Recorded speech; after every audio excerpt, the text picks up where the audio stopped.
Sabir Durrani says he offers prayers almost every day at a mosque in the central Pakistani city of Multan. He says that often a dozen or more men are in attendance, none of them wearing protective face masks.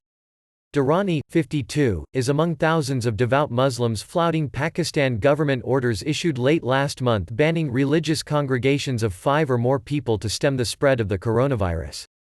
The disease has so far infected more than 5,300 people and killed 93 in the world's second most populous Muslim country. Our prayer leader told us that the virus can't infect us the way it does Western people, Durrani told Reuters.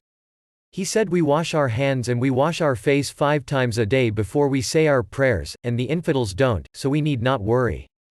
God is with us. The Islamic lobby holds immense clout in Pakistan, a country of over 200 million people.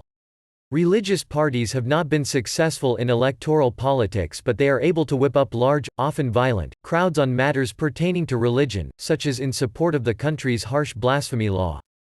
Religion and prayers are an emotional issue for many people in Pakistan, and the government has to be sensitive to that, Mirza Shahzad Akbar, a special assistant to Prime Minister Imran Khan, told Reuters. More than 60% of the coronavirus cases in Pakistan have so far been linked to Muslims returning from pilgrimages in the Middle East and followers of the Tablighi Jamaat, an orthodox proselytizing group. But the worry is of a big spike coming from the congregational prayers held in mosques, especially on Fridays, the Islamic Sabbath.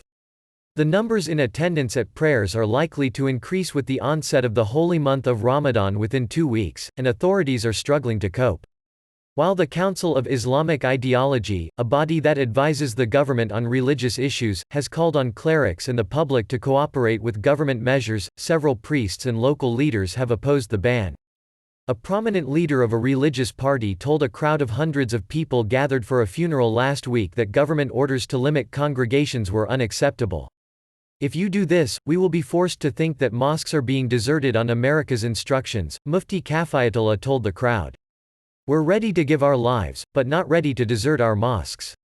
In Karachi, Pakistan's largest city, police were attacked for a second straight week as they attempted to halt prayers at a mosque last Friday. A policewoman was injured in the clashes, and in the previous week, police fired shots in the air to quell an angry mob. In other cities, police seem to be turning a blind eye to some mosque gatherings. Last Friday, one of the top Twitter trends in Pakistan was "Muslims, the mosque is calling you." In the capital, Islamabad, hundreds gathered on Friday without any hindrance at one of the city's largest mosques, located just 2 miles (3 kilometers) from the seat of Pakistan's government, including parliament and the Prime Minister's secretariat. On March 27, authorities filed 88 cases against mosque administrations in Karachi and arrested 38 people for defying restrictions on Friday congregations, but charges were dropped a day later, and the people were released.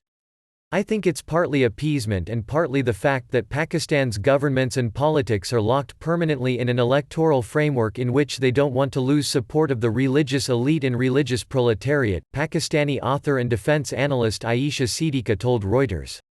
Akbar, the special assistant to the Prime Minister, said most mosques were cooperating with the government. He added, however, "This is a sensitive matter, we don't want to impose it using a stick. And even if we wanted to, there aren't enough sticks to implement it across Pakistan."